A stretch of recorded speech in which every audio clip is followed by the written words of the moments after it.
We're here because free speech is under attack. We're here because people are being convinced that socialism works. We're here because people are being judged guilty until proven innocent.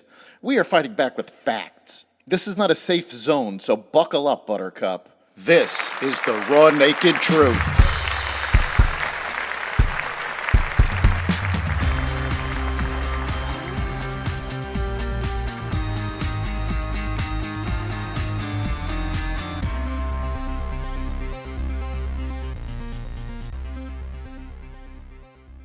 Three U.S. servicemen killed.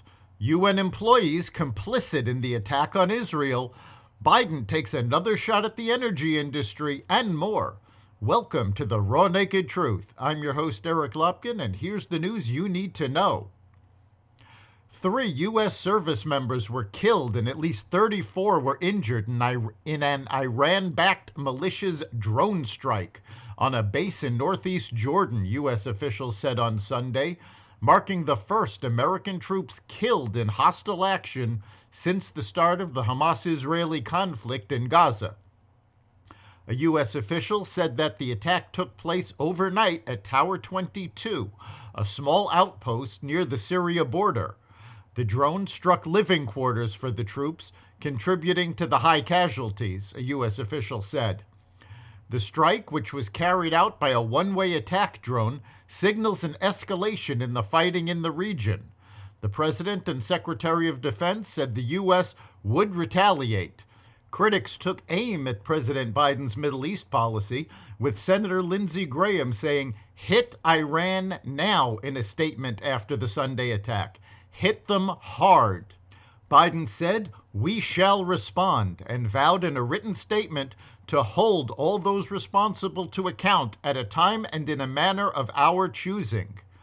Iran is claiming that accusations of its involvement in the attack are baseless. The White House is halting the permitting process for several proposed liquefied natural gas export terminal projects over their potential impacts on climate change, an unprecedented move environmentalists have demanded in recent months. In a joint announcement Friday morning, the White House and Department of Energy said the pause would occur while federal officials conduct a rigorous environmental review assessing the project's carbon emissions, which could take more than a year to complete. Climate activists have loudly taken aim at liquefied natural gas export projects in recent weeks, arguing that they will lead to a large uptick in emissions and worsen global warming. As our exports increase, we must review export applications using the most comprehensive, up-to-date analysis of the economic, environmental, and national security considerations, Energy Secretary Jennifer Granholm told reporters on a press call. This action includes a pause on pending applications for exports of U.S. natural gas as liquefied natural gas to non-free trade agreement countries until the department can update the underlying analyses for authorizations. The U.S. is committed to affordable energy and economic opportunities for all Americans. We are committed to strengthening energy security here in the U.S. and with our allies, Granholm continued. And we're committed to protecting Americans against climate change as we lead the world into a clean energy future. The U.S.'s hesitancy to provide liquefied natural gas to our allies has allowed Iran to sell oil and Russia to sell their fuel in order to fuel wars in the Middle East and Ukraine. A United Nations agency's involvement in the October 7th terror attacks in Israel have led to widespread decisions to cut funding. The United Kingdom, Canada, and other key Western powers have joined the United States in cutting funding to the United Nations Relief and Works Agency for Palestine refugees in the Near East after 12 employees were accused of being involved in the attack. Germany, Italy, Australia, Finland, the Netherlands, and Switzerland have also joined the boycott following the accusations, which have already resulted in the termination of multiple staffers. The United States temporarily paused additional funding for the key UN agency in the Gaza Strip over the allegations. 12 United Nations relief employees were involved in the attack, including distributing weapons and invading Israeli homes.